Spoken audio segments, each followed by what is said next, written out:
WhatsApp guys, आज एक बहुत इंटरेस्टिंग वीडियो आप लोग के लिए और आपको बहुत अच्छी लगने वाली है। ओरिजिनल वीडियो का लिंक डिस्क्रिप्शन बॉक्स में टेक्नो फियरिया चैनल से वीडियो है। ऐसे ही और आर्मी रिलेटेड वीडियोस आप देख सकते हो। टाइटल है 500 पाकिस्तानी सैनिकों को अकेले मारने वाले सैनिक मेजर सोमनाथ शर्मा की कहानी। Real hero. तो भाई साहब मजा आने वाला है। तो भाई चैनल पर नए प्लीज सब्सक्राइब। ऐसी वीडियोस आप और सजेस्ट करो कमेंट सेक्शन के अंदर, हम जरूर लाएंगे उनके ऊपर रिएक्शन। तो चलिए शुरू करते हैं। गेमिंग चैनल में हमारे डिस्क्रिप्शन बॉक्स में 1 2 3 समय था 1947 का और सरहद पर हलचलें तेज हो रही थी। हम अभी आज़ादी हुए थे कि अचानक सीमा पर पाकिस्तान की तरफ से एक भयानक घटना को अंजाम दिया जा रहा था, जिसकी भनक भारतीय सेना को लग जाती है।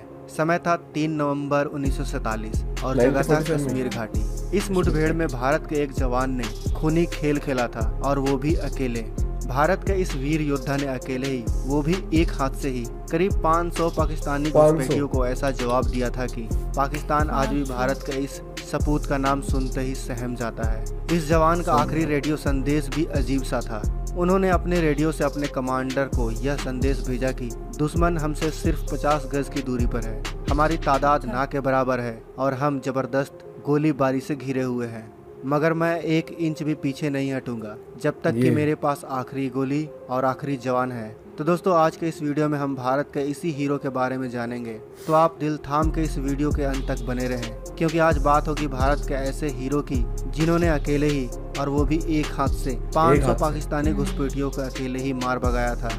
असल में कश्मीर घाटी का क्षेत्र था और पाकिस्तानी घुसपैठिए भारतीय सीमा में घुसते ही करीब श्रीनगर तक पहुंच चुके थे। पाकिस्तानी घुसपैठियों का एक ही लक्ष्य था कि वह किसी भी तरह कश्मीर घाटी को शेष भारत से अलग कर दें, क्योंकि आज़ादी के समय से ही कश्मीर को पाने के लिए पाकिस्तान ने रात दिन एक कर दिया था। अक्टूबर 1947 को पाकिस्तानी फौज भारतीय सीमा में घुसने के फिराक में थी और आखिरकार सुरंग के जरिए पाकिस्तानी फौज भारतीय सीमा में घुसने में कामयाब हो जाती है। लेकिन इन घुसपैठियों के घुसपैठ के बारे में भारतीय सेना को भनक लग चुकी थी। अब भारतीय सैनिक मोर्चा संभालने के लिए तैयार हो चुके थे, मगर तब तक पाकिस्तानी फौज श्रीनगर तक घुस आई थी और उनका अगला टारगेट था कश्मीर घाटी। इसका मतलब यह था कि वह किसी भी तरह श्रीनगर एयरपोर्ट को उड़ाकर भारत से अलग कर देना चाहते थे। असल में उस समय यह एयरपोर्ट ही कश्मीर घाटी और शेष भारत को जोड़ती थी।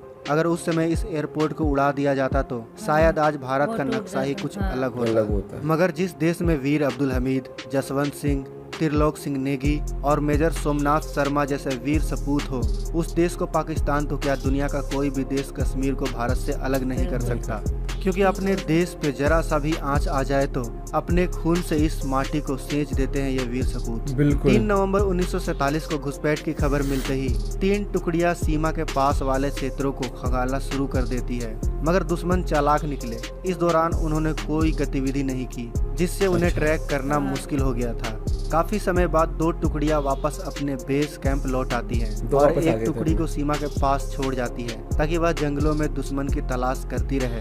मगर जैसे ही सूरज ढलने को होता है, भारतीय टुकड़ी पर जोरदार हमला शुरू हो जाता है। असल में जिस टुकड़ी पर हमला हुआ था वह टुकड़ी कुमाऊं रेजिमेंट की 4थी बटालियन की डेल्टा कंपनी थी, और इसी कंपनी के कमांडर थे मेजर सोमनाथ शर्मा, जो अभी 24 साल के युवा ही थे। उनका एक हाथ पहले से ही जख्मी था, मगर डॉक्टरों के लाख मना करने के बाद भी वह अपनी टुकड़ी में शामिल हो गए थे। मेजर सोमनाथ शर्मा के इस टुकड़ी को बस एक ही जिम्मेदारी मिली थी कि वह किसी भी तरह दुश्मन के मंसूबों को नाकाम कर सके। मेजर सोमनाथ की टुकड़ी में करीब 50 सैनिक ही थी, वहीं करीब पाकिस्तानी घुसपैठियों की संख्या 500 की थी। अब मेजर सोमनाथ का बस एक ही लक्ष्य था, वह ये था कि वह किसी भी तरह पाकिस्तानी घुसपैठियों को करीब 5 घंटों तक रोके रखें, ताकि शाम होने तक भारतीय आर्मी की दूसरी टुकड़ी भी पहुंच सके।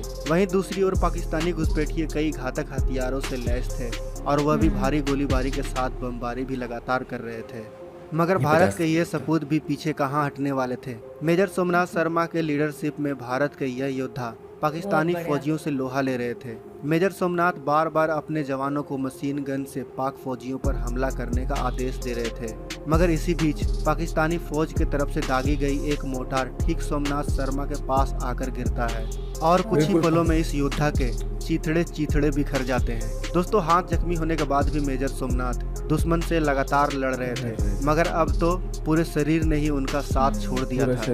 मगर भारत के एक योद्धा के शरीर ने उनका साथ छोड़ दिया तो क्या हुआ था, उनकी टुकड़ी के और भी योद्धाओं ने उनका साथ नहीं छोड़ा था।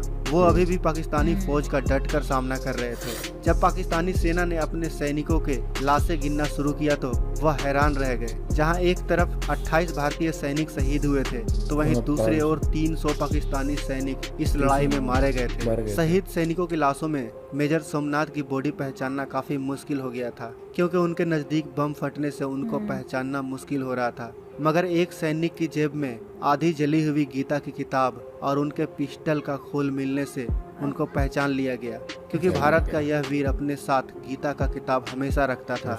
इस तरह से भारत का यह लाल कश्मीर घाटी में पाकिस्तानी फौजियों से लोहा लेते हुए शहीद हो गया और साथ ही बहादुरी की ऐसी कहानी लिख डाली जिसको सुनकर आज भी करोड़ों भारतीयों का सीना गर्व से चौड़ा हो जाता है। तो दोस्तों, भारत के इस योद्धा के लिए, इस रियल हीरो के लिए वीडियो को लाइक और शेयर करना तो बनता है। साथ ही कमेंट बॉक्स में आप बताएं कि आपको यह वीडियो कैसी लगी। मिलते हैं नेक्स्ट वीडियो में, तब तक आप अपना और अपनों का ख्याल रखें। जय हिंद, जय भारत। जय भारत।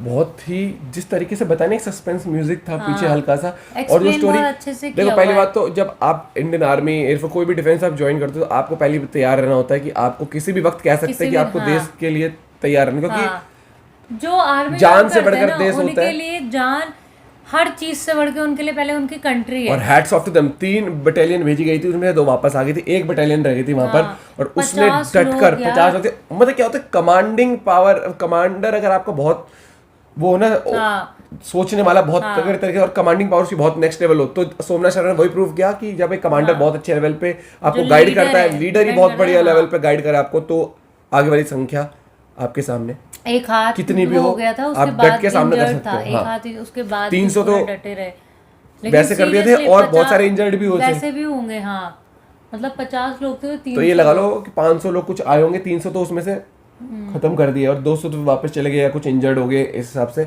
लेकिन नेक्स्ट लेवल, मतलब कि आप ये सोच लो, जो लोग उनको यार अभी देश आजाद हुआ है और वहाँ लड़ाई भी कर रहे हैं, वहां पर जाके उनके लिए फैमिली ये सब बाद में आते, पहले देश आता है।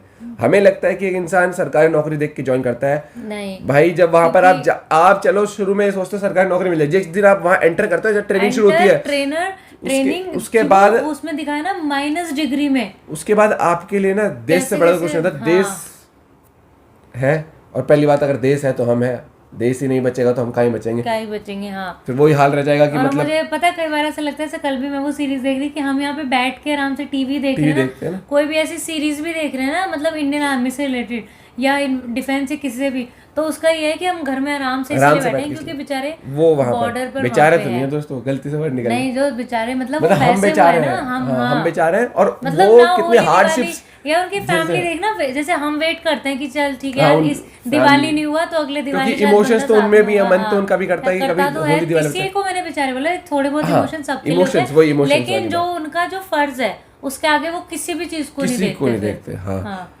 वो ये क्या बोलते हैं यार, इसीलिए दिल से रिस्पेक्ट होती है इनके लिए, और जितना हो सके गाइस अपना क्या बोलते हैं प्यार दिया करो ऐसे वीडियोस को, और आप ऐसी वीडियो सजेस्ट किया करो, कोशिश करेंगे लाने की आप लोग के लिए। एक मोटिवेशन अलग आता है, एक अलग आता है।